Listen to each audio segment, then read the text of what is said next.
Hi, my name is Jeff Gipson. I'm the director of Cycles. So Cycles is Disney Animation's first VR short film. This story came about by several aspects of my life. One is that before animation, I was an architect.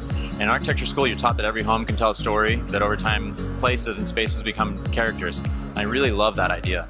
The other is that I'm a big BMX freestyle rider and I love to ride empty swimming pools around Los Angeles. And a lot of times these pools have homes attached to them. So when you go into these places, it's hard not to imagine the stories of the families that lived in these places and imagining something happening in the kitchen, something happening in the living room, and just kind of thinking about that being a VR story. The last is my relationship with my grandmother and the hard conversation of moving her into assisted living, where my mom and my uncle are around the dining room table and saying, "Mom, you know, the house is too much, you can't take care of yourself." But my grandma's so strong-headed, she's like, "That's fine, but as soon as I'm better, I'm moving back because this is where I belong." Eventually we had to move her out, and I remember looking over her house one last time before we put it up for sale, and you could see the indentations in the carpet where the couch sat, where I would lay when I was sick. My name is etched in the back cabinet, my handprints in the driveway, and it was just like those homes in Los Angeles, except this home held that story of my family. So it was a really powerful memory that drove this story forward. Storytelling in VR is similar to how we normally do our features, but also very different. So when we were trying to create an animatic for this short film, we did a traditional storyboards and pieced it together, but then we realized this wasn't giving us the feeling, that it's not true to VR. So we brought those cards in, and they were flat, they were on just cards projected, but we realized still this wasn't giving us the feeling. So one of our animators, Danny Peiche, he's an amazing quill painter. So he suggested, "Do you guys mind if I take a swing at doing some quill storyboards?" And what he did is he painted our characters, and we brought those into our set, and we were able to bring them in and kind of get a sense of these characters, getting their volume, looking around them and getting that feel of them early on, and then piecing that together to create an animatic and get kind of feedback if the story's working earlier rather than later.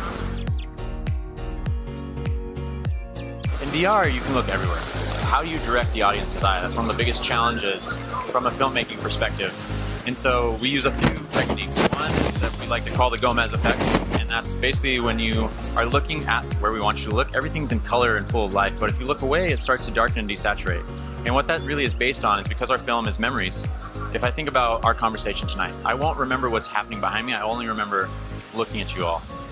And so how do we do that in VR and use that to guide the eye? The other is we use time-lapse animation as a way to move between story beat to story beat. Our story takes place about 50-year time span. So to bridge those, we use time-lapse, but it's also a way to guide your eye around the space. And each pose of those is handcrafted to play into whatever was happening between the two moments of the story.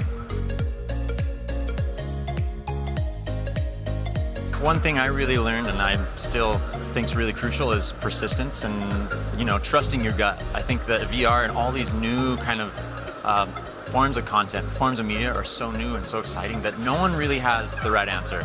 And I think with Cycles, we hit a lot of roadblocks where things worked, some didn't, but we kept going. And so trusting your gut, what you really feel is working, and what kind of story you want to tell, was something that I learned on this project, really trying to, this is an emotional story, and it's true to my family, and I wanted to make sure that came across.